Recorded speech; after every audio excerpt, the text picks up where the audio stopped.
Welcome to Khyati connects. రాజధాని అమరావతి పరిధిలోని ఉండవల్లిలో ఉద్రిక్తత పరాకాష్ఠకు చేరింది. రాజధానికి భూములు ఇవ్వలేదన్న ఒకే ఒక్క కారణంతో రైతులపై కూటమి ప్రభుత్వం దాష్టికానికి దిగింది. బలవంతపు భూసేకరణను అడ్డుకుంటున్న రైతుల పొలాలలో అధికారులు జేసీబీలతో విరుచుకుపడ్డారు. పచ్చని పంటలను కళ్ల ముందే నలిపేస్తుంటే గుండెలు పగిలేలా ఏడుస్తున్న అన్నదాతలను పోలీసులు బలవంతంగా ఈడ్చిపారిస్తున్నారు. ఇప్పటికే భూములు ఇచ్చిన రైతులను నట్టేట ముంచారని, ఇప్పుడు ఇవ్వని రైతులను ఇలా రోడ్డున పడేస్తారా అంటూ సోషల్ మీడియా వేదికగా ప్రభుత్వంపై ప్రశ్నల వర్షం కురుస్తోంది. ఉండవల్లిలో మరోసారి ఉద్రిక్తత చోటు చేసుకుంది. అమరావతి ప్రాంతంలో బాబు సర్కార్ విధ్వంసకాండ పీక్ స్టేజ్ కు చేరుకుంది. రాజధాని పేరుతో అధికారులు బలవంతపు భూసేకరణకు ప్రయత్నించారు. అంతటితో ఆగకుండా పచ్చటి పంటలను ధ్వంసం చేశారు. రాజధాని నిర్మాణానికి తాము భూములు ఇవ్వబోమంటూ ఇన్నాళ్లు భీష్మించుకుని కూర్చున్న రైతులపై కూటమి ప్రభుత్వం ఉక్కుపాదం మోపింది. ల్యాండ్ పూలింగ్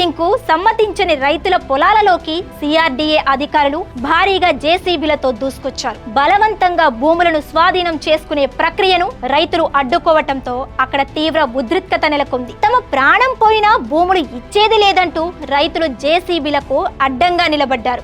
అయినా సరే అధికారుల్లో ఏమాత్రం జాలి కలగలేదు. రైతులు చూస్తుండగానే వారు ప్రాణపదంగా పెంచుకున్న పచ్చటి పంటలను జేసీబీలతో తొక్కేస్తూ నేలమట్టం చేశారు. కళ్ల ముందు తలా ఓ చెయ్యి వేసి పెంచిన పంటలు ధ్వంసమైపోతుంటే అన్నదాతలు ఆవేదనతో చెమర్చిన కళ్లతో గుండెలు పగిలేలా రోధిస్తున్నారు. సిఆర్డీఏ సిబ్బంది సాగిస్తున్న ఈ జూలం ఉండవల్లి గ్రామస్తులను తీవ్ర దిగ్భ్రాంతికి గురి చేస్తుంది. ఉండవల్లిలో బలవంతపు భూసేకరణ అన్యాయమని వైఎస్ఆర్సీపీ మంగళగిరి నియోజకవర్గ ఇన్ఛార్జి దొంతిరెడ్డి వేమారెడ్డి అన్నారు. చిన్న చిన్న రైతులను వదలకుండా వేధింపులకు పాల్పడుతున్నారని ఆవేదన వ్యక్తం చేశారు. అనుపమ అని చిన్న మహిళా రైతు మీద కూడా దౌర్జన్యం చేసి భూమి లాక్కున్నారని ఆరోపించారు. సీడ్ యాక్సెస్ కు రోడ్డు అవసరమైతే రైతులతో మాట్లాడాలి. అలా చేయకుండా వీధి రౌడీల్లాగా అధికారులు పోలీసులు వెళ్లారు. చిన్న చిన్న రైతుల బాధలు ఈ ప్రభుత్వానికి పట్టవా? శని ఆదివారాలు కోర్టులు ఉండవని ఈ రోజు వచ్చి బలవంతంగా రైతులను తరిమేశారు. రాజధాని రానప్పుడే ఎకరం 5 కోట్లు పలికిన భూమి ఇది. అలాంటి రైతులతో మాట్లాడి